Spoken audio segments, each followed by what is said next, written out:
Sistem Necromancer. Bab 711 sampai dengan 715. Bab 711 Pengangkatan Pengawas. Bang bang bang gelombang. Seketika itu juga semua moncong senjata di celah perisai menyemburkan api, dan peluru ditembakkan bertubi-tubi ke arah depan. Pasukan manusia yang menyerbu di garis depan langsung terkena peluru dan hancur berkeping-keping. Kerangka-kerangka itu terus bergerak maju, memegang senapan mesin ringan, dan menembak sambil maju. Seluruh garis pertempuran mulai bergerak seiring majunya kerangka itu. Langit yang awalnya cerah berubah suram dan gelap. Pasukan kerangka itu maju dalam asap, dengan api jiwa biru menyala di mata mereka dan senjata menyemburkan api di tangan mereka, bagaikan iblis dari neraka yang sedang merenggut nyawa manusia. Sebelum kedua belah pihak benar-benar terlibat dalam pertempuran, umat manusia telah menderita kerugian besar.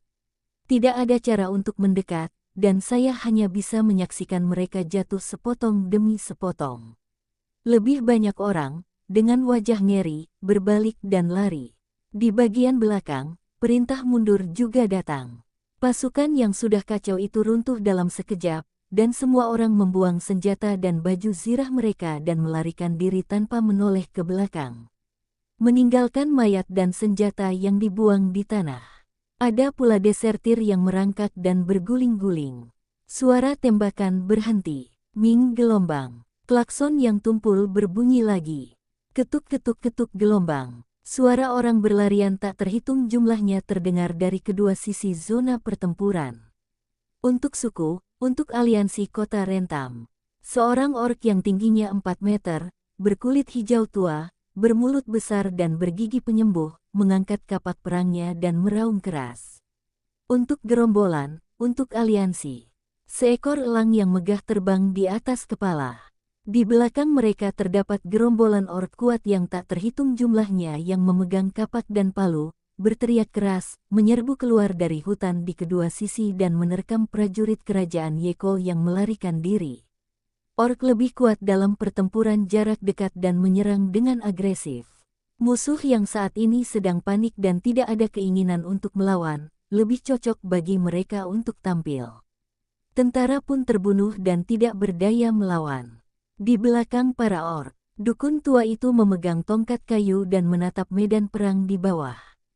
Di belakangnya ada para leluhur atau pemimpin senior suku lainnya. Tuan Dukun, senjata apa yang mereka gunakan? Ini terlalu berlebihan. Aku pernah melihat perlengkapan semacam ini pada kerangka-kerangka di kota, tapi ini pertama kalinya aku melihatnya digunakan. Kalau kita bisa membelinya, kita juga bisa mengerahkan kekuatan tempur seperti ini. Itu properti asosiasi. Kurasa tidak akan dijual ke orang luar. Lain kali, berhati-hatilah saat berbicara dan jangan membuat Nyonya Wen Manxia marah. Dukun tua itu berbalik dan menatap beberapa kepala orc.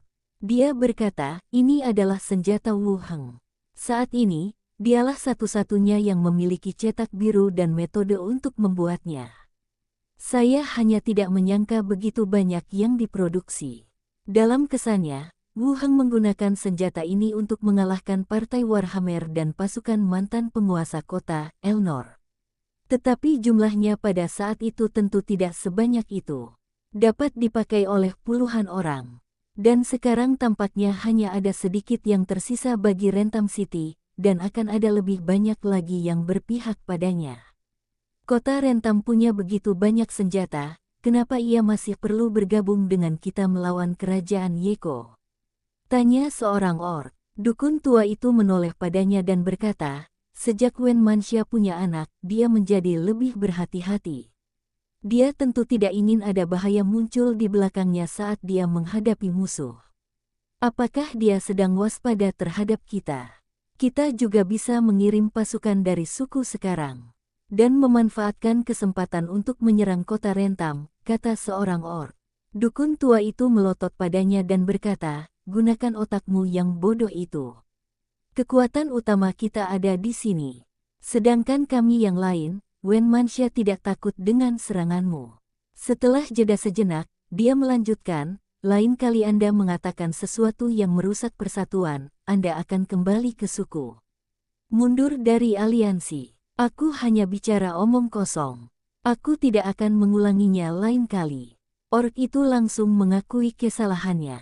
Dukun tua itu kemudian memberi instruksi, suruh para anggota suku berperilaku baik di kota dan jaga hubungan baik dengan kota Rentam. Ini akan menguntungkan kita. Dimengerti, jawab para ork. Kota Neitale. Pada siang hari, Wu Heng dan Li Yahong mengunjungi pabrik farmasi dan meninggalkan tengkorak alkimia di sana. Sore harinya, ia kembali ke pusat perbelanjaan di pusat kota, menyerahkan urusan lainnya kepada Li Yahong, lalu keluar melalui gerbang perbatasan kembali ke rumah penguasa kota. Sisanya bergantung pada saat kerangka alkimia mempelajari cara membuat pil. Pada saat itu juga akan menjadi produk baru Treasure Island. Dia berjalan keluar gerbang, melepaskan ketiga hantu itu, membiarkan mereka bergerak bebas, berganti pakaian, dan mandi cepat. Ketika dia kembali ke tempat duduknya, matanya tertuju pada buku catatan penyelidik kerangka di sampingnya. Dia mengangkat alisnya sedikit. Ada catatan di sana, yang merupakan pesan yang ditinggalkan Wen Manxia untuknya. Mengangkat gagang radio, Winmanta, bisakah kau mendengarku? Tak lama kemudian, suara Wen Manxia terdengar dari seberang. Guru, saya bisa mendengar Anda. Saya melihat pesanmu. Apa terjadi sesuatu? Tanya Wu Heng. Pria di seberang ragu sejenak, lalu melanjutkan, tentara kota Rentam telah terlibat pertempuran dengan pasukan kerajaan Yeko. Alis Wu Heng langsung berkerut, dan perkelahian benar-benar dimulai. Bagaimana? Meskipun dia menanyakan pertanyaan ini, dia dapat menebak jawabannya dengan mendengarkan nada bicara orang lain. Wen Manxia tersenyum dan berkata, kabar dari garis depan menyebutkan para skeleton tidak mengalami korban jiwa, tetapi para ork mengalami beberapa luka. Beberapa dari mereka berlari menuruni bukit dan tak mampu menahan diri, lalu berguling menuruni gunung. Ini berita bagus. Tentu saja ini kabar baik, kata Wen Manxia sambil tersenyum. Wu Heng kemudian bertanya, apa saja rencana setelah kemenangan? Pasukan kerangka masih terus bergerak maju.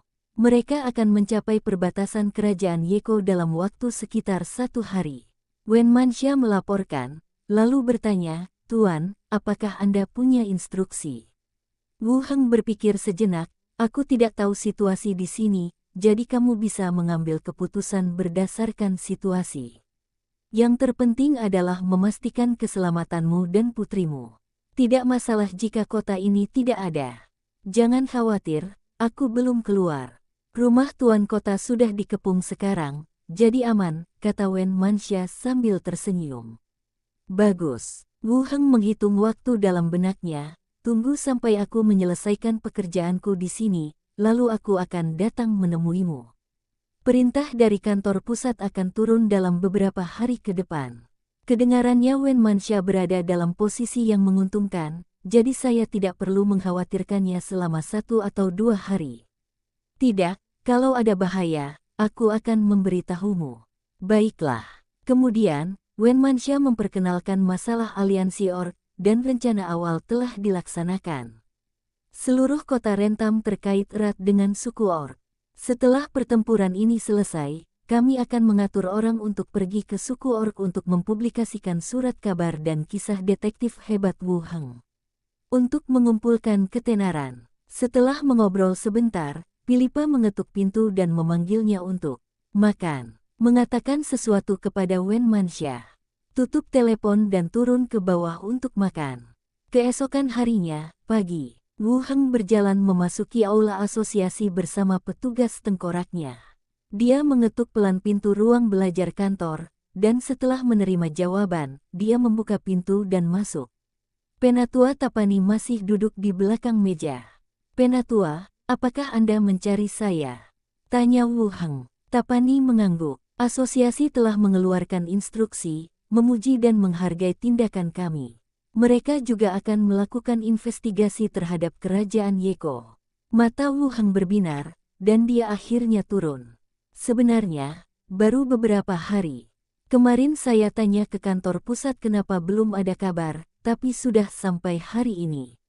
Apa katamu? Wu Heng terus bertanya. Tapani mengeluarkan surat pengangkatan dari sampingnya, menyerahkannya kepadanya, dan berkata, Wu Heng, pembawa Panji Laut Zamrud, telah menunjukkan kinerja yang luar biasa dalam penyelidikan kasus kota Neitalei dan memainkan peran penting yang tak tergantikan.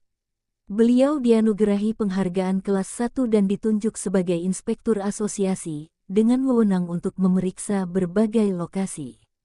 Bab 712 Pahlawan memasuki kota. Pengawasan. Wu Heng tidak asing dengan posisi ini. Ketika saya berada di Treasure Island, saya menjadi subjek interogasi yang terfokus oleh para inspektur. Kemudian masalah itu diselidiki dan diketahui bahwa ada yang menyuap inspektur tersebut. Ingin mencari beberapa bukti yang memberatkan diriku. Ketika pihak lain meninggalkan pulau itu, Wu Heng diam-diam membunuhnya untuk menghindari bahaya lebih lanjut. Tetapi hal itu juga membuktikan bahwa inspektur memang memiliki kekuasaan nyata. Selama bukti dapat ditemukan, siapapun di asosiasi lokal dapat diskors dan diselidiki. Demikian pula, memiliki kekuatan semacam ini pasti akan menyinggung perasaan orang. Wu Heng mengambil surat pengangkatan itu, membukanya, dan melihatnya. Di dalamnya juga terdapat emblem inspektur. Menjadi inspektur dan pembawa bendera Treasure Island tidak akan terpengaruh, kan? 2. Tapani berkata, karena tidak disebutkan dalam surat pengangkatan, itu membuktikan bahwa hal itu tidak terpengaruh. Anda memiliki dua identitas sekaligus. Terima kasih, Tetua. Wu Heng berterima kasih padanya. Jangan berterima kasih padaku. Ini adalah penghargaan departemen kami untukmu, dan ini memang pantas untukmu, kata Tapani sambil tersenyum mengingat terakhir kali Wu Heng membunuh penguasa kota dan menyelamatkan semua orang di tim investigasi. Sikap seluruh tim investigasi terhadapnya juga berubah. Sangat berbeda dengan sikap resmi dan tidak memihak sebelum dia datang. Bahkan pendeta akan menyambutnya dengan senyuman dan mengobrol selama beberapa menit ketika mereka bertemu. Mereka dapat dianggap sebagai kawan yang telah berbagi kesulitan. Wu Heng memasukkan surat pengangkatan dan lambang ke dalam cincin luar angkasanya, kembali ke tempat duduknya di sofa, dan bertanya, Penatua, bukankah departemen ini menyebutkan adanya penyelidikan lanjutan? Kantor pusat pasti memiliki beberapa pengaturan, tetapi mereka jelas tidak punya niat untuk mempublikasikannya. Jika tidak, seseorang di luar sana pasti sudah mulai membahasnya. Tapani menyesap tehnya dan berkata, departemen ini menangani masalah ini dengan sangat serius. Lebih banyak orang akan datang ke kota Netale untuk meminta pertanggungjawaban kerajaan Yeko dan menyelidikinya. Jadi tidak ada yang bisa kita lakukan sekarang. Tapani menggelengkan kepalanya. Itu tidak benar. Pertahanan seluruh kota masih membutuhkan kerangka-kerangkamu ini. Dan karena kau cukup ahli dalam memecahkan kejahatan, kami mungkin membutuhkanmu untuk ikut dalam penyelidikan. Tunggu sampai para tetua lainnya tiba. Tetua lainnya. Ini berarti ada penatua lain yang datang. Evaluasi, level, dan kekuatan para tetua pasti akan lebih tinggi. Tampaknya mereka mengumpulkan para profesional tingkat tinggi dan berencana untuk menekan kerajaan Yeko. Wu Heng mengangguk dan melanjutkan, kemarin, putri kelima bercerita tentang pasukan pertahanan kota. Beliau ingin menandatangani perjanjian pertahanan bersama dengan Pulau Harta Karun dan menambah jumlah pasukan yang ditempatkan di kota. Ini urusan kalian, bicarakan saja sendiri, kata Tapani dengan santai. Semua orang dapat melihat seperti apa rupa seluruh kota. Membiarkan kerangka Wu Heng tetap ada adalah pilihan terbaik bagi putri kelima. Sebenarnya, ini agak lucu jika Anda memikirkannya. Ahli nujum yang pernah ditolak harus diundang kembali untuk mengambil alih pertahanan kota. Baiklah, Wu Heng berkata, lalu bertanya, ngomong-ngomong, Tetua, kapan pahala untuk jasa tingkat pertama akan diberikan? Seharusnya agak terlambat, ada apa? Sebelum hadiahnya tiba, saya ingin menulis surat ke kantor pusat untuk menjelaskan jenis hadiahnya. Banyak di antaranya yang tidak terpakai, kata Wu Heng. Kalau begitu, sebaiknya kamu tuliskan lebih awal. Setelah hadiah terdaftar dan diberikan, hadiahnya tidak bisa diubah. Kalau kamu mengirimkannya lebih awal, mungkin akan berhasil, kata Tapani. Saya akan menulisnya sekarang dan mengirimkannya segera. Tapani mengeluarkan amplop dan alat tulis asosiasi dari laci. Wu Heng mengambilnya dan langsung menulis di atasnya. Bagian pertama merupakan ucapan terima kasih kepada asosiasi, dan bagian kedua merupakan hadiah yang ditetapkan. Saya sudah memikirkan imbalan yang saya inginkan. Aksesoris yang tersisa dari 100 Soldiers Set. Kalau aksesori lainnya masih ada di asosiasi, seharusnya diberikan kepadaku. Lagi pula, jubah itu ada di tanganku. Tidak ada gunanya menyimpan sisanya. Jika tidak ada ruginya memberi diri Anda hadiah lainnya. Setelah menuliskannya dengan cepat, masukkan ke dalam amplop. Wu Heng melanjutkan, Penatua, jika tidak ada yang lain, saya akan pergi dulu. Tapani mengangguk dan berkata, jangan berkeliaran dulu. Tunggu sampai anggota markas lainnya datang. Kau pasti sudah di sana. Bagus. Lagi pula, masalah ini belum dipublikasikan. Lagi pula, ini melibatkan negosiasi dengan kerajaan Yeko. Jangan beritahu siapapun, Tapani mengingatkan lagi. Saya mengerti. Wu Heng setuju. Kembali, Wu Heng mengangguk dan langsung meninggalkan ruang belajar. Setelah menyerahkan surat yang baru saja ditulisnya ke meja depan, Wu Heng juga kembali ke istana Tuan Kota. Kembali ke tempat tinggal, langsung naik ke atas dan kembali ke ruang belajar. Di ruang belajar, Glenda sedang menulis cerita baru di meja, dan Xiao Xiao serta Benny mengikutinya keluar. Juga terbang ke area tontonannya sendiri. Buka tablet dan mulailah mencari film untuk ditonton. Glenda bertanya, bagaimana kabarnya? Apakah pengaturan kantor pusat sudah final? Wu Heng berkata, saya akan turun.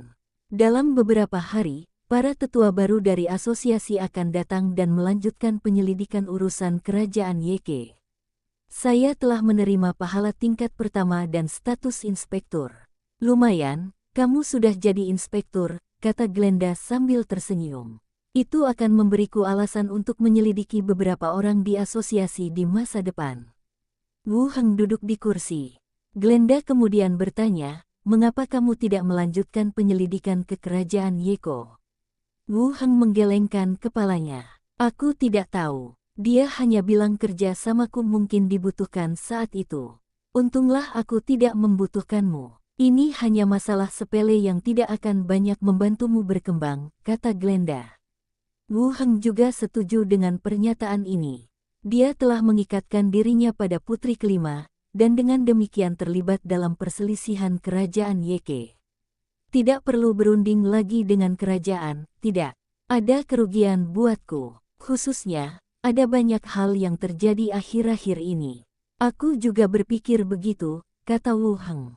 Glenda melanjutkan, cerita baru akan keluar dalam beberapa hari ke depan, dan Anda dapat mengaturnya di Treasure Island dan kota Neita untuk dijual. Baiklah, Wu Heng mengangguk. Glenda terbang kembali ke posisinya dan terus berkarya. Wu Heng terus berjalan ke radio dan melirik buku catatannya. Tidak ada catatan baru di atas. Sambil mengangkat telepon, dia berkata, Wen Manxia, apakah kamu di sana? Tak lama kemudian, suara Wen Manxia terdengar dari seberang, Guru, saya di sini. Bagaimana kabarnya di Rentam City? Berita datang dari garis depan bahwa pasukan skeleton telah berhasil merebut garis pertahanan perbatasan kerajaan Yeko dan mengambil alih kota, kata Wen Mansa. Wu Heng mengangkat alisnya, secepat itu. Bukankah mereka bilang akan sampai di perbatasan hari ini? Ada beberapa kesalahan dalam pengaturan waktu. Pasukan skeleton berbaris sepanjang malam, dan kecepatan mereka lebih cepat dari yang diperkirakan. Seluruh pasukan tertinggal jauh di belakang pasukan orc. Pasukan skeleton merebut kota bahkan sebelum para orc melihat tembok kota, kata Wen Manxia langsung. Seseorang juga dapat mendengar nada terkejut dalam suaranya. Saya kira mereka tidak menyangka bahwa setelah bangun, mereka akan langsung menyerbu wilayah kerajaan Yeke. Bagaimana kota yang kita rebut? Tanya Wu Heng. Wen Manxia melanjutkan, hampir tidak ada orang di sini. Saya juga telah memerintahkan agar tidak ada yang diganggu. Saya sedang mempersiapkan seseorang untuk berkomunikasi dengan asosiasi setempat dan mengklarifikasi identitas kami. Itu sangat bijaksana. Tidak ada cara lain. Aku takut dituduh melakukan kejahatan berat, jadi lebih baik berhati-hati, jawab Wen Manxia tanpa daya. Setelah menaklukkan kota dan memimpin pasukan kerangka, sampai batas tertentu, pasukan kota Rentam lebih seperti penjahat dalam cerita tersebut. Jika dia tidak menjelaskan dengan jelas, Wen Manxia akan dengan mudah dimasukkan ke dalam daftar pencarian orang. Tulis surat lagi dan minta di agen setempat di kota Lentam untuk mengantarkannya ke kantor pusat asosiasi untuk menjelaskan situasinya terlebih dahulu, kata Wu Heng sambil berpikir. Oke, Wu Heng berpikir sejenak, lalu berkata, awalnya aku ingin pergi ke sana untuk melindungimu, tetapi asosiasi telah membuat pengaturan baru, jadi aku mungkin harus menunda perjalananku untuk sementara waktu. Wen Manxia berkata, tidak perlu, Tuan. Jika kita dalam posisi yang kurang menguntungkan, Tuan bisa kembali. Tapi saat ini, pasukan skeleton sedang bergerak maju, jadi Tuan tidak perlu kembali. Baiklah, aku akan memeriksa situasi di sini dulu. Kamu dan putri kita juga harus berhati-hati. Saya mengerti, Guru, kata Wen Manxia lembut. Sekian dulu untuk saat ini. Kabari aku kalau ada sesuatu. Baiklah, Wen Manxia setuju. Lalu membujuk, ayo, ucapkan selamat tinggal pada ayah. Suara bayi mengoceh terdengar samar-samar. Wen Manxia berkata, dia mengucapkan selamat tinggal padamu. Wu Heng juga tersenyum dan berkata, selamat tinggal, putriku sayang. Setelah menutup telepon, Wu Heng kembali duduk di kursi di sampingnya. Dalam pikiranku, aku mulai memikirkan keseluruhan kejadian itu. Dia harus menunggu kedatangan penatua baru asosiasi dan tidak dapat segera pergi ke kota Rentam. Mengenai pertempuran di sana, jika aku pergi ke sana sekarang, itu tidak akan banyak membantu keseluruhan pertempuran. Sebaliknya, tim investigasi baru asosiasi tiba dan mulai memberikan tekanan pada kerajaan Yeko, yang mungkin bisa membantu kota Rentam. Setelah berpikir sejenak, dia berdiri lagi. Dia memandang hantu-hantu itu dan berkata, gadis-gadis, kembalilah sebentar dan kembali ke Pulau Harta Karun di sore hari. Glenda menatapnya dengan tidak senang dan berkata, namamu membosankan. Xiao Xiao juga terbang, Paman, mengapa kamu kembali? Ayo kita kembali dan melihat-lihat. Ini kesempatan bagus untuk mengambil beberapa perlengkapan yang sudah dibeli. Tidak ada cukup waktu untuk sampai ke Rentam City, tetapi tidak ada masalah untuk sampai ke Treasure Island. Bagaimanapun, kita harus menunggu penatua baru. Oke, Xiao Xiao mengangguk. 3 hantu memasuki tubuh itu. Wu Heng juga meninggalkan rumah tuan kota dan menuju ke ruang terbuka di alam liar. Kenakan topi kondektur dan naiki kereta hantu. Kereta api itu muncul di alam liar Treasure Island. Wu Heng, mengenakan topeng tanpa wajah, berjalan agak jauh dan kemudian memasuki wilayah perkotaan pulau itu. Suasana Treasure Island sangat kontras dengan Inner Tail City.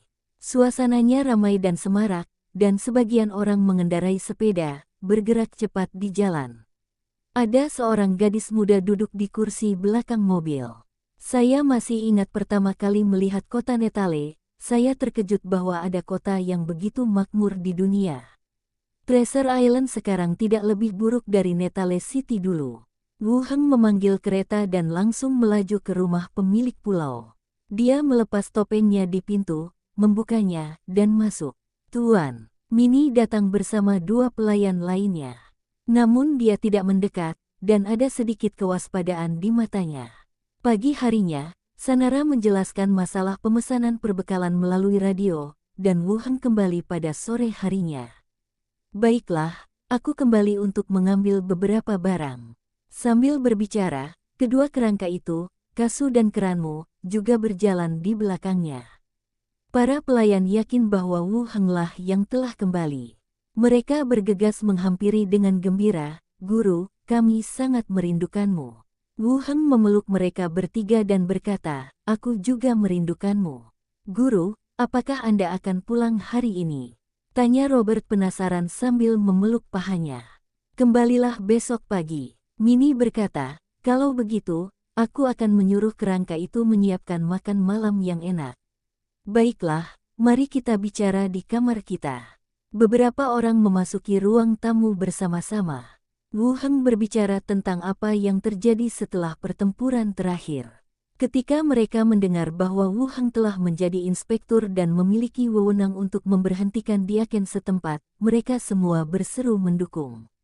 Wow, Tuan sekarang bisa mengatur kepala pelayan.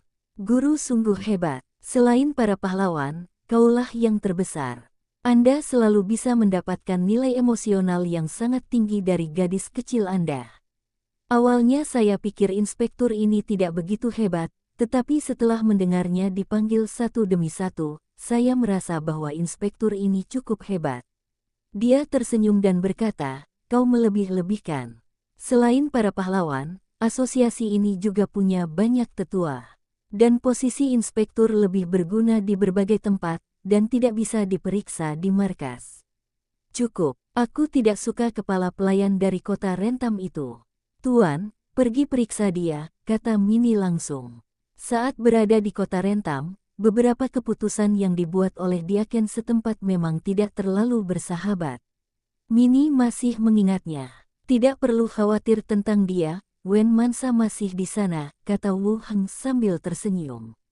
Baiklah kalau begitu, kata Minnie tanpa daya.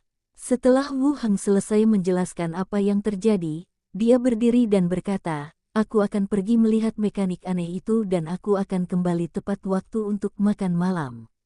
Ya, Guru. Gedung insinyur mesin tidak jauh dari rumah pemilik pulau. Wu Heng mengambil alih kerangka itu.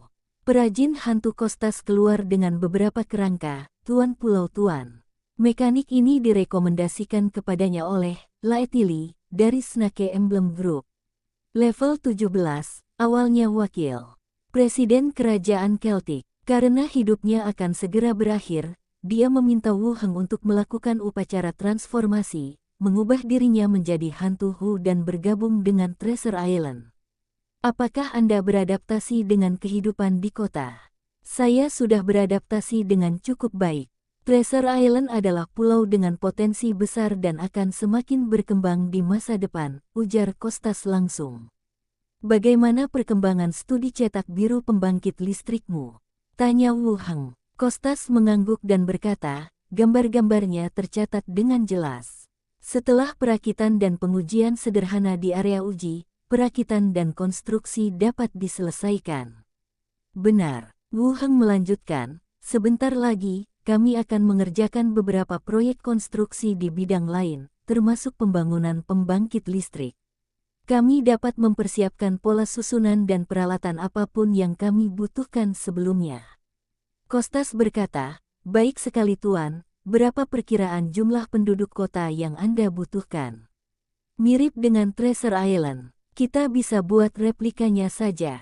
Saya mengerti, kita akan mulai bersiap besok, kata Kostas langsung. Kemudian, pria dan mayat itu membicarakan beberapa hal di pabrik setempat. Hari sudah hampir senja sebelum mereka meninggalkan tempat itu dan kembali ke rumah pemilik pulau. Makan malam, di atas meja. Wu Heng bertanya, Weyer, di mana bahan-bahan yang dikirim oleh berbagai kamar dagang disimpan? Saya sudah melakukan registrasi detail di area pergudangan pelabuhan nomor 2, jawab Enfiel. Bawa aku ke sana besok dan bawa pulang. Ya, Guru. Mereka melanjutkan makan, dan Minnie menceritakan kepada Weyer apa yang baru saja dikatakan Wu Heng. Tunggu sampai setelah makan malam. Minnie dan Enfier membawa Wu Heng kembali ke kamar mereka untuk beristirahat. Keesokan harinya, Wu Heng dan Enfiel pergi ke gudang. Aku menaruh semua perlengkapan yang dibeli ke dalam kantung luar angkasa. Menjelang tengah hari, saya mengucapkan selamat tinggal kepada para pelayan, mengenakan topi kondektur, dan kembali ke Netale. Kereta api itu masih berhenti di alam liar. Wu Heng memasuki gerbang kota dengan kerangka itu. Saat ini, suasana di kota sedikit lebih baik. Beberapa kapal dagang dapat terlihat di pelabuhan, dan banyak pekerja membawa perbekalan. Seperti yang dikatakan Sanara, beberapa kamar dagang juga bergegas ke kota Netale. Saya berencana untuk melihat apakah ada peluang bisnis atau memperoleh beberapa aset berkualitas tinggi. Wu Heng melihatnya sekilas dan berencana memanggil kereta untuk kembali ke istana tuan kota. Wu Heng, ada seorang pahlawan. Suara Glenda terdengar di telingaku. Pahlawan. Wu Heng belum bereaksi ketika dia tiba-tiba mendengar ini. Glenda melanjutkan, pria berjubah putih di seberang sana adalah seorang profesional level 20 yang telah mencapai level pahlawan. Mata Wu Heng menyipit dan dia menatap ke depan. Lalu aku melihat sekelompok 3 orang berjalan ke arah sini. Pemimpinnya tingginya 2 meter, dengan wajah tegas dan alis miring seperti pedang. Dia mengenakan jubah putih di luar dan gaun ungu di dalamnya yang pas dengan tubuhnya yang kuat. Wu Heng mengerutkan kening. Pahlawan telah memasuki kota. Tim investigasi baru asosiasi itu. Atau seseorang dari faksi lain, atau anggota sekte. Kemungkinan itu adalah aliran sesat sangatlah kecil. Tampil seperti ini agak terlalu mencolok. Bahkan mereka yang tidak takut dengan pergaulan pun tidak boleh melakukan hal ini. Wu Heng sedang melamun. Pria berjubah putih itu sepertinya menyadari sesuatu dan menoleh ke arahnya. Saat pandangan mata mereka bertemu, perasaan tertekan yang kuat melanda mereka. Wu Heng sedikit mengernyit. Dia mengangguk ke arah orang lain, dan lelaki itu pun tertegun dan mengangguk juga. Mereka saling berpaling dan berpapasan. Bab 713 Pahlawan. Terkuat. Pahlawan adalah mereka yang kuat dan berada di puncak piramida di dunia ini, kelompok orang yang paling berkuasa. Di hati masyarakat awam, pahlawan adalah sosok yang paling dekat dengan dewa. Kuat dan misterius. Wu Heng juga membayangkan adegan pertemuannya dengan seorang pahlawan, tetapi dia tidak menyangka bahwa dia akan melihat seorang pria kekar yang tampak seperti pelatih kebugaran dalam perjalanan kembali ke kediamannya. Paman, dia sudah pergi jauh. Suara kecil itu kembali terdengar di telingaku. Wu Heng tidak menoleh ke belakang dan berjalan lurus ke depan. Induksi kebencian tidak muncul, membuktikan bahwa pihak lain tidak mempunyai ide lain. Tidak perlu menimbulkan masalah bagi diri Anda sendiri. Meskipun pihak lain tidak menargetkan saya. Tetapi saya juga penasaran dengan tujuan sang pahlawan datang ke kota Netale saat ini. Setelah berpikir sejenak, dia tidak langsung kembali ke istana Raja Kota, melainkan mengubah rutenya menuju asosiasi. Aula asosiasi jauh lebih ramai hari ini dibandingkan beberapa hari terakhir. Mereka semua harusnya orang-orang dari kapal yang berlabuh di pelabuhan. Saya berjalan melalui koridor dan tiba di kantor tetua adat, lalu mengetuk pintu. Setelah 2 kali ketukan, terdengar jawaban dari dalam dan Wu Heng mendorong pintu hingga terbuka dan masuk. Tapani berkata, entah aku tidak melihatnya selama beberapa hari, atau dia datang setiap hari. Wu Heng tersenyum dan berkata, Penatua, saya lihat beberapa kapal telah tiba di pelabuhan. Apakah staf lainnya sudah tiba? Belum. Aku akan mengirim seseorang untuk memberitahu kalian saat mereka tiba, kata Tapani. Pahlawan tadi memang bukan dari perkumpulan. Dari mana pahlawan liar ini berasal? Apa yang dimiliki kota pesisir di kerajaan yang dapat menarik seorang pahlawan? Atau dia hanya lewat saja, padahal tujuan sebenarnya ada di dalam kerajaan? Menyadari keheningan mendadak itu, Tapani bertanya, ada apa? Apakah penting bagi orang-orang kita untuk datang ke sini? Wu Heng tersadar dan berkata, saya melihat banyak orang datang di jalan tadi, dan saya khawatir akan terjadi sesuatu yang salah. Tapani tersenyum. Ada beberapa kapal yang sudah berlabuh. Semuanya sudah diperiksa dan lokasinya sudah terdaftar. Mereka tidak akan menimbulkan masalah bagi diri mereka sendiri. Bukankah akan ada orang dari sekte yang menyelinap masuk? Tapani mengerutkan kening dan menjelaskan, kenapa mereka menyelinap masuk. Kita ini pemburu, dan mereka hanya akan melakukan trik-trik kecil dalam kegelapan. Lagi pula, bala bantuan dari markas akan tiba dalam 2 hari, kecuali mereka memang tidak ingin hidup lagi. Melihat pihak lain begitu percaya diri, Wu Heng tidak mengatakan apa-apa lagi. Saat itu, aku akan lebih memperhatikan pergerakan hero itu. Kalau ada aksi, tidak akan terlambat untuk memberi tahu Tapani. Jika aku terlalu banyak bicara sekarang, aku mungkin akan memperlihatkan sebagian kemampuanku. Wu Heng mengangguk, seolah penasaran, tetua, apakah sulit menjadi pahlawan? Tapani mengangkat alisnya dan tersenyum. Tentu saja sulit. Apa menurutmu ada begitu banyak pemain profesional level 18 karena mereka tidak ingin berkembang? Apa kesulitannya? Tapani merenung sejenak. Sulit dalam hal wilayah, kondisi pikiran, dan reputasi. Singkatnya, tidak mudah untuk meningkatkan seorang pahlawan. Setelah mencapai level 18, kamu akan secara alami memahami kesulitannya. Dengan persiapan 2 kalimat pertama, Wu Heng mengangguk setuju dan bertanya, selain asosiasi, apakah tidak ada pahlawan lain yang tersisa? Asosiasi tersebut dapat memengaruhi arah berbagai negara dan bahkan menyelidiki keluarga kerajaan. Setidaknya itu berarti tidak ada pahlawan dalam keluarga kerajaan. Sama seperti Pangeran Luan dari kerajaan Celtic, ia masih membutuhkan penyihir tingkat 18. Dari asosiasi untuk menjadi gurunya, dan memanfaatkan sumber daya pelatihan asosiasi. Tampaknya meskipun kerajaan-kerajaan menduduki daratan, mereka tetap tidak sebanding dengan asosiasi.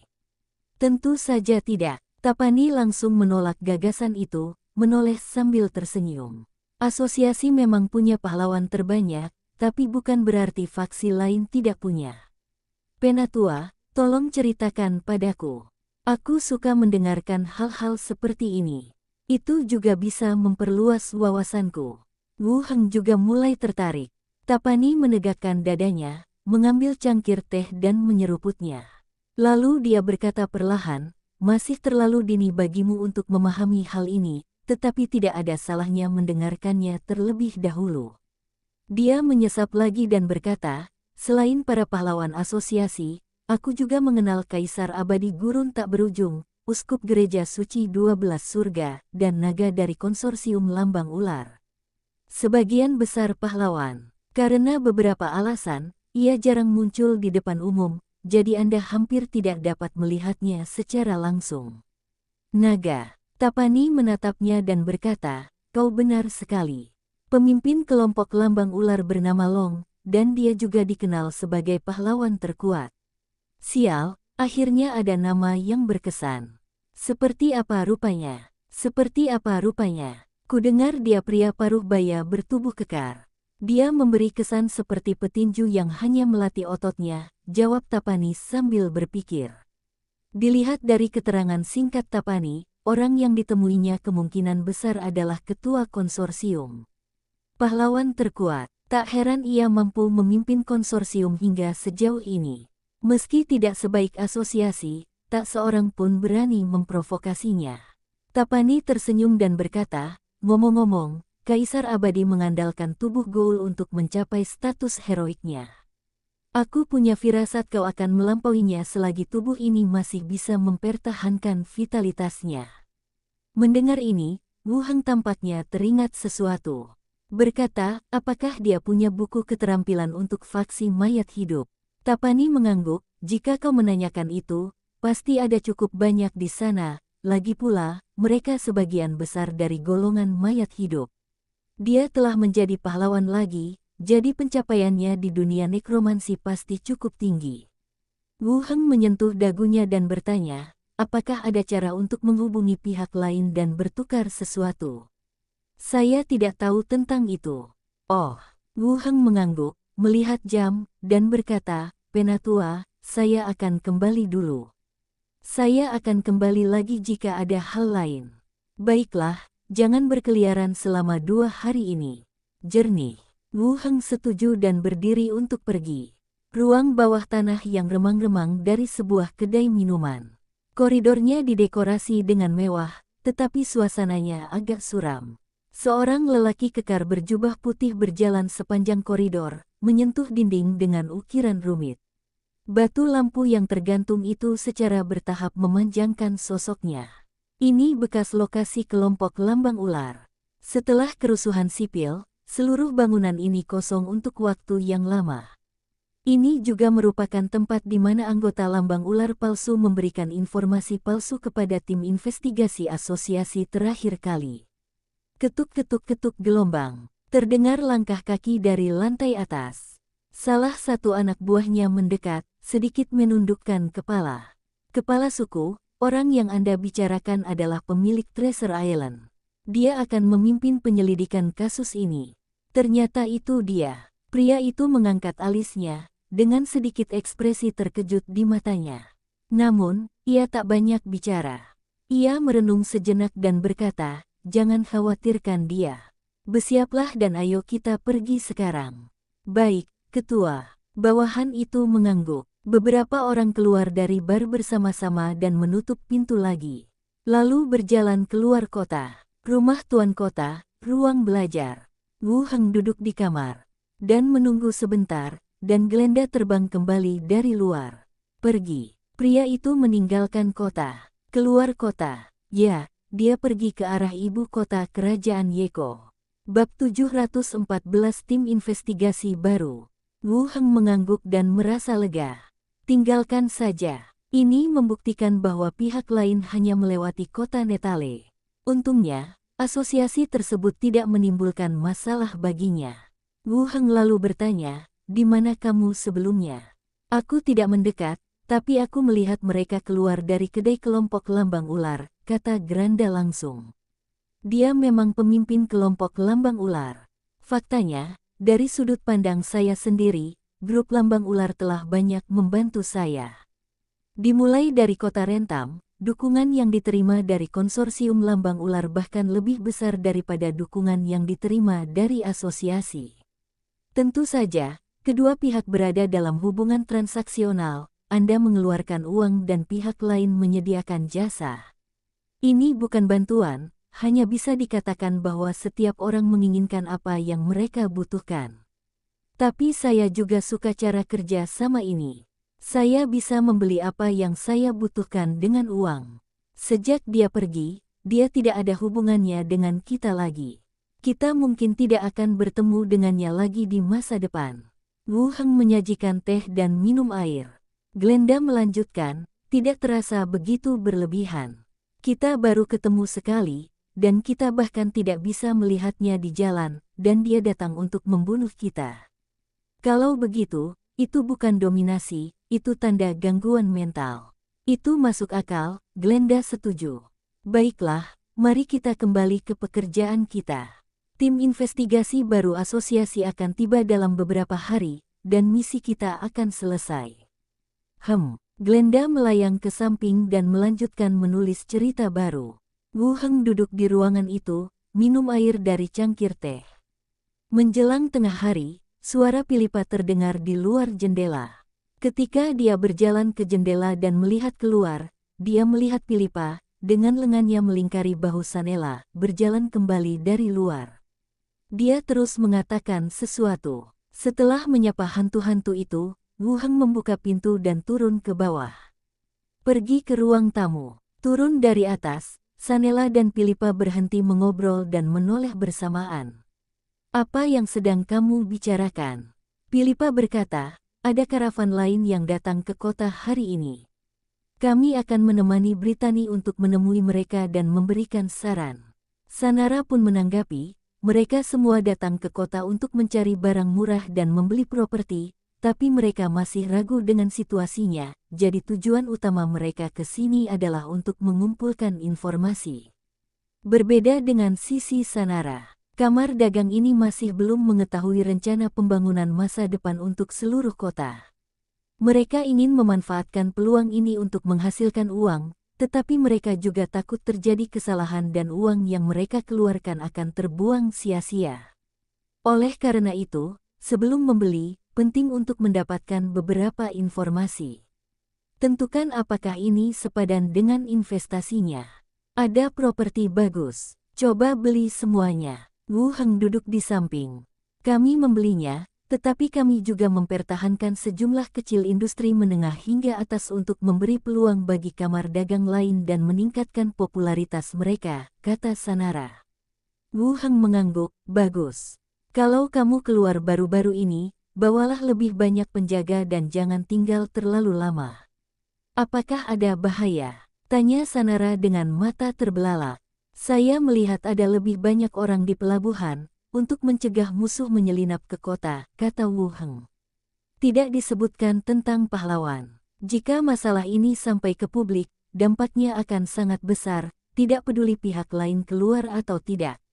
Philippa mendekat dan merangkul bahunya, jangan khawatir, aku akan melindungi Sanela. Tidak ada masalah sama sekali. Aku takut akan apapun yang terjadi karena kamu melindungiku. Philippa tampak bingung. Apa maksudmu? Kau tidak percaya pada Kapten Philippa yang hebat? Aku percaya. Wu Heng menggelengkan bahunya. Seleramu bagus. Philippa berdiri dan bertanya, kamu mau makan siang apa? Aku akan minta koki untuk membuatnya. Santai saja, kata Sanara. Wu Heng juga mengangguk, yang menunjukkan bahwa dia tidak memiliki maksud tertentu. Philippa bergegas ke dapur, dan tak lama kemudian makan siang pun siap. Mereka duduk di meja makan dan makan siang bersama. Sore harinya, kedua wanita itu meninggalkan istana raja kota lagi. Wu Heng juga naik ke atas, membuka pintu di ruang kerja, dan menuju ke dunia zombie. Saya keluar dari asrama asal dan pergi ke gudang, menaruh semua perlengkapan yang saya bawa kembali ke sana.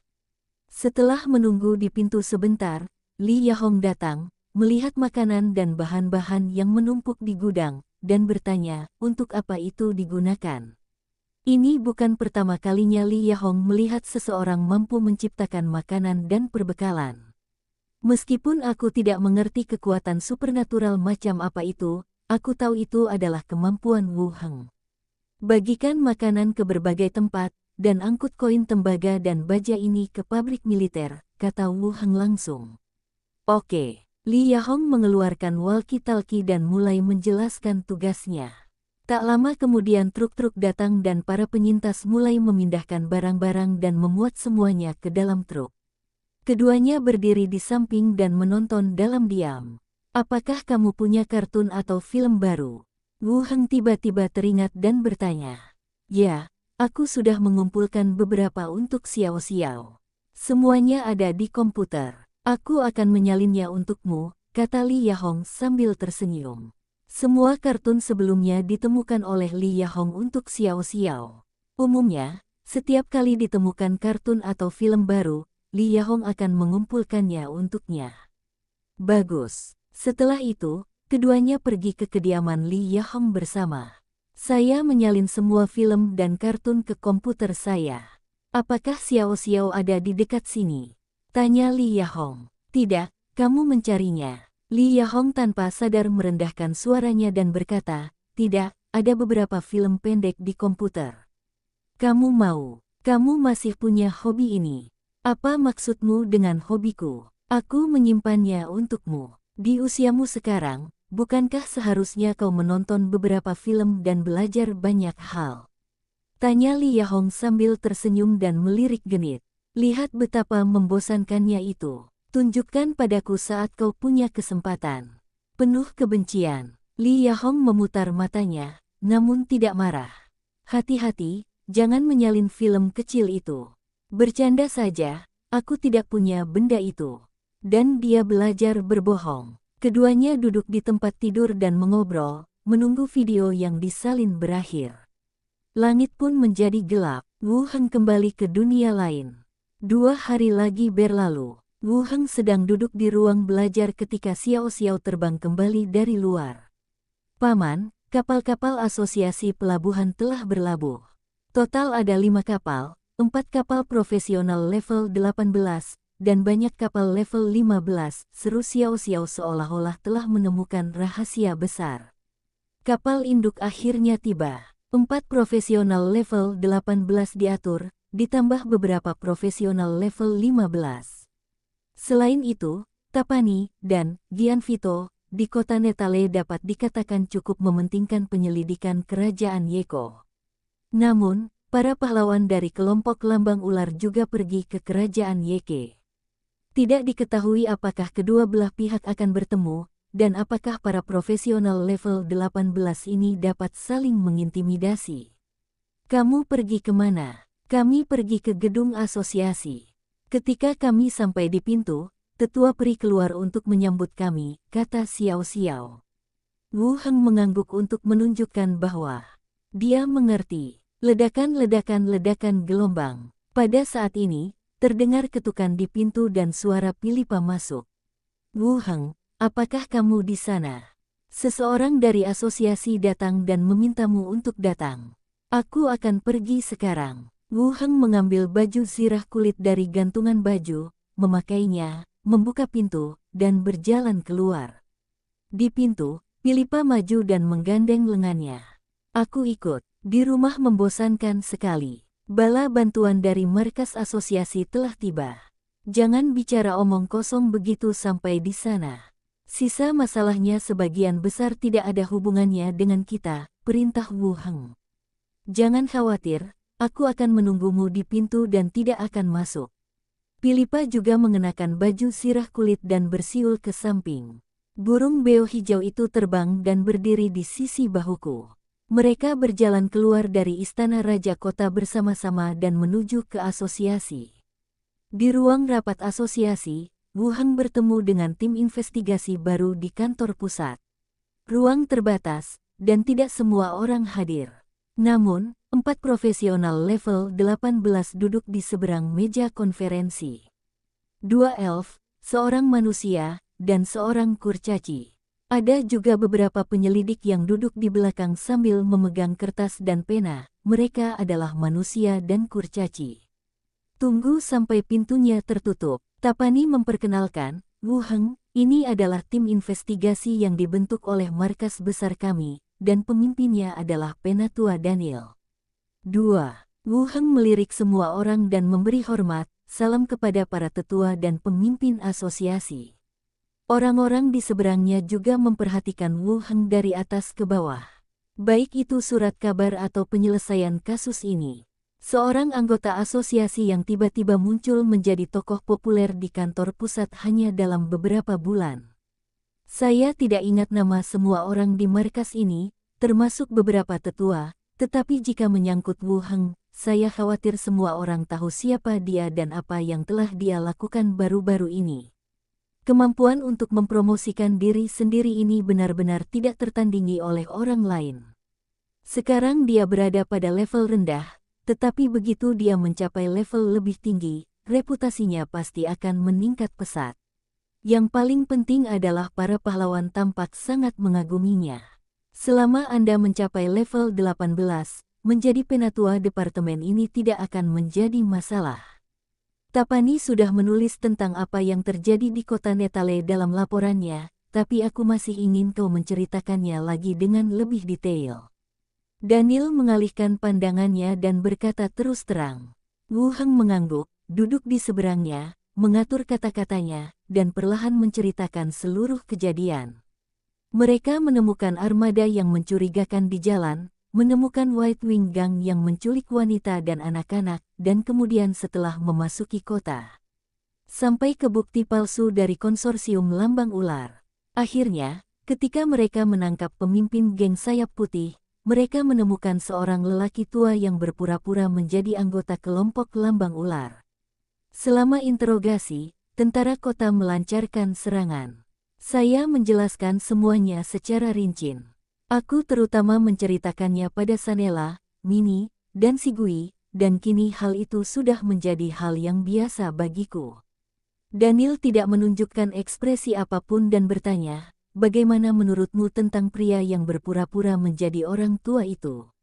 Aku punya hantu. Apakah Anda punya petunjuk atau informasi tambahan tentang agama Zunseng? Ini pertama kalinya aku mendengar tentang sekte ini, tetapi berdasarkan hasil investigasi mayat, jelas bahwa sekte Sainli Respect diam-diam mendukung putra mahkota dan mengatur insiden ini. Daniel mengangguk dan melirik penyelidik di belakangnya. Melihat isinya telah direkam, ia melanjutkan, kali ini, kantor pusat sudah mengaturnya. Biar saya ceritakan. Wu Heng, Tapani dan yang lainnya menjadi serius dan menunggu pengaturan dari kantor pusat. Daniel melanjutkan, Tapani dan Gianvito masih bertugas di kota Neitale, memastikan pelabuhan tetap terbuka. Selain keselamatan barisan belakang tim investigasi kami, Kepala Pulau Wu Heng juga memastikan keselamatan rute, transportasi, dan pasokan material logistik. Wu Heng mengangkat alisnya sedikit. Apakah ini berarti saya dapat kembali ke Treasure Island? Bab 715. Dia tampak lega. Tapani dan Gianvito, dua profesional level 18, tetap tinggal di kota Neitale. Wu Heng membutuhkan keselamatan seluruh rute, serta transportasi dan pasokan material pada tahap selanjutnya. Sepertinya penyelidikan selanjutnya terhadap kerajaan Yeko dan sekte tersebut tidak lagi membutuhkan partisipasi Tapani dan Wu Heng. Mereka hanya perlu memastikan keamanan logistik. Penggantian personel secara langsung ini masih agak mengejutkan. Setelah Penatua Daniel selesai berbicara, ruang pertemuan menjadi hening sejenak. Tapani sedikit mengernyit, ragu sejenak, lalu bertanya, kenapa kamu tidak memasukkan Wu Heng ke dalam tim? Dia punya bakat yang kuat dalam menganalisis dan memecahkan kasus. Daniel melirik Wu Heng dan menjelaskan, kita juga tidak tahu tentang ini. Investigasi selanjutnya melibatkan sekte, dan Wu Heng mungkin dalam bahaya. Ayo kita lihat situasinya dulu, lalu lihat apa yang direncanakan para pemimpin. Tugas-tugas diatur oleh beberapa pemimpin, dan tidak peduli seberapa banyak kita berdiskusi, tidak ada yang bisa diubah. Tapani hanya bisa mengangguk dan tidak berkata apa-apa lagi. Daniel melanjutkan, besok kita akan berangkat ke Celu, ibu kota kerajaan Yeko. Kalian perlu menyiapkan kereta dan beberapa perlengkapan yang diperlukan. Tapani mengangguk, kami akan segera bersiap dan memastikan rencana Anda selanjutnya. Beberapa di antara mereka berdiskusi cepat dan secara garis besar memutuskan hal-hal berikut. Setelah diskusi selesai, semua orang meninggalkan ruang rapat. Di koridor, Tapani berkata, Wu Heng, ikutlah denganku. Wu Heng mengangguk dan mengikutinya ke ruang kerja kantor. Dalam penelitian, Tapani menuangkan secangkir teh untuknya dan berkata, para pemimpin punya pertimbangan masing-masing. Jangan terlalu khawatir. Dengan prestasi dan kemampuanmu di asosiasi, level 18 sudah cukup bagimu untuk menjadi seorang penatua. Ini karena mereka takut dia akan terlalu khawatir dengan hasil investigasi mereka sendiri, yang akhirnya diambil alih oleh tim baru. Mereka benar-benar merasa reputasi mereka dicuri. Namun menurut Wu Heng, hal itu tidak terlalu penting. Bagaimanapun, tujuannya telah tercapai. Berdasarkan kelima putri tersebut, ia berpartisipasi dalam pertempuran kerajaan Yeko. Pada saat itu, asosiasi akan menyelidiki hubungan antara pangeran tertua dan sekte tersebut, dan akan lebih aman dan nyaman bagi saya untuk tetap berada di belakang layar. Dan poin yang paling penting, pahlawan kelompok lambang ular pergi menuju ibu kota kerajaan Yeko. Mungkin di sana lebih berbahaya daripada yang dibayangkan. Belum lagi kali ini aku tidak masuk dalam tim investigasi, kalaupun benar-benar masuk dalam tim investigasi, aku pasti akan cari alasan untuk mengelak. Setelah mendengar apa yang dikatakan Tapani, Wu Heng tersenyum dan berkata, saya tidak khawatir. Para pemimpin pasti punya pertimbangannya sendiri. Kita di sini untuk berkontribusi pada asosiasi. Tidak buruk. Tapani menatapnya dengan setuju dan melanjutkan, pertahanan kota Neitale adalah prajurit kerangka Anda masih dibutuhkan untuk memimpin. Mengenai jalur laut yang menjadi perhatian markas besar kami, saya rasa kemungkinan terjadinya masalah kecil. Cukup dengan mengerahkan beberapa kapal untuk berpatroli tanpa menghabiskan terlalu banyak tenaga. 1. Wu Heng mengangguk. Aku akan mengatur misinya saat kita kembali. Setelah tim investigasi pergi, aku mungkin akan kembali ke Pulau Harta Karun. Aku akan pergi lama di sana, dan aku khawatir tentang masalah apapun. Tapani berkata, lebih baik kembali dan melihat-lihat. Dengan begitu, persediaan bisa dikirim dari Treasure Island dengan lebih mudah. Soal persediaan, Treasure Island bisa menjaminnya sepenuhnya. Tetua, jangan khawatir, kata Wu Heng. Tapani tersenyum dan berkata, baguslah. Aku baik-baik saja sekarang. Aku hanya khawatir kamu mungkin merasa stres. Sebaiknya kamu tidak stres. Wu Heng juga berdiri dan berkata, kalau begitu aku akan kembali dan mengatur tugas. Tapani mengangguk, kembali. Keluar dari ruangan dan pergi ke lobi. Pilipa duduk di ruang tunggu aula, sementara Peret berdiri di atas meja sambil melihat sekeliling, dengan seorang pelayan kerangka mengikuti di belakangnya. Posisi duduk dan berdiri seperti kerangka membuat orang merasa seperti bajak laut.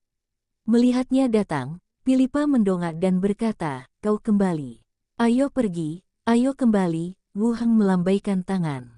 Pilipa berdiri dan menghampiri burung beo itu, dan saat mereka berjalan keluar bersama, mereka saling berpelukan dan bertanya, bagaimana? Tugas apa yang diberikan kantor pusat kepada Anda? Ada terlalu banyak orang di sini, mari kita kembali dan bicara. Itu kata yang bagus. Aku akan menuliskannya, kata Pilipa. Sambil berjalan keluar, Wu Heng melanjutkan, temui putri kelima dan Sanara, lalu suruh mereka kembali ke istana penguasa kota setelah selesai. Ada yang ingin kutanyakan. Baiklah, kamu kembali dulu. Pilipa mengeluarkan sepedanya dan pergi. Wu Heng berjalan menuju rumah tuan kota. Ruang konferensi. Bagaimana dengan Wu Heng ini?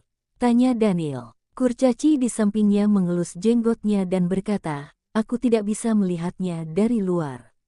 Aku penasaran apakah dia seserius yang diberitakan di koran. Kalau bicara soal kemampuan memecahkan kasus, itu tidak salah. Laporan Tapani juga mencatat detail kasus ini secara detail. Secara keseluruhan, cukup bagus. Menangkap pembunuhnya dalam beberapa hari bukanlah sesuatu yang bisa dilakukan orang biasa, lanjut Daniel. Yang lainnya mengangguk setuju. Sulit untuk mengatakan hal-hal lain, tetapi dia memang pandai memecahkan kasus. Si Kurcaci melanjutkan, mereka tidak akan berpikir kita di sini untuk mengambil pujian atas pekerjaan mereka, bukan? Tapani mungkin tidak akan melakukan itu. Wu Heng mungkin berpikir begitu. Menurut usia manusia, dia baru berusia 20-an, yang terlalu muda. Dia bahkan belum dewasa di suku elf. 7. Ya, kamu terlalu muda. Wajar saja jika berpikir seperti itu. Semua yang perlu dijelaskan sudah dijelaskan. Kami hanya menjalankan perintah. Betapapun berbakatnya dia sekarang hanyalah pemilik pulau. Apa pentingnya ada kesalahpahaman atau tidak? Beberapa orang angkat bicara dan membahas masalah tersebut. Pada saat ini, seorang penyelidik tingkat 18 menutup buku catatannya dan berkata, saya punya firasat Wu Heng mungkin tidak terlalu peduli. Ruangan itu sunyi. Daniel bertanya, bagaimana kamu mengatakannya? Penyidik itu berkata, ketika Anda memberitahu dia bahwa dia tidak berada di tim investigasi, dia tampak lega. Dia tampak tidak ingin terlibat dalam investigasi kerajaan. Yang lainnya tercengang, lalu alis mereka mulai berkerut. Melihat ke belakang sekarang. Pihak lainnya tampaknya merasa lega. Si Kurcaci ragu-ragu dan berkata, mungkin dia tahu sesuatu tentang kerajaan Yeko. Daniel juga mengerutkan kening, tunggu sebentar, aku akan bicara dengan Tapani lagi untuk melihat apakah ada informasi lainnya. Bagus, kalau terjadi apa-apa, kita bisa bawa anak itu dengan paksa, kata si Kurcaci. Jangan katakan itu, para pemimpin sangat menghargainya. Daniel melanjutkan, jika ada situasi khusus, tulis saja surat ke kantor pusat dan minta dia untuk ikut serta. Yang lainnya mengangguk setuju. Daniel berdiri dan melanjutkan, ayo kembali dan bersiap-siap. Kita berangkat besok pagi. Semua orang berdiri dan berjalan keluar dari ruang rapat bersama-sama. Rumah tuan kota. Wu Heng kembali ke ruang belajar, melepas baju besi kulitnya dan memasukkannya ke dalam cincin luar angkasa. Glenda terbang mundur dari meja. Dia bertanya, bagaimana pengaturan di kantor pusat? D. Wu Heng menuangkan segelas air untuk dirinya sendiri, duduk dan berkata, tim investigasi baru akan pergi ke ibu kota kerajaan Yeke. Tapani dan Gianvito akan bertugas menyelidiki kolusi dengan sekte tersebut. Saya akan bertanggung jawab atas keamanan jalur laut dan pengangkutan pasokan. Glenda tertegun, kami tidak membutuhkan kalian lagi.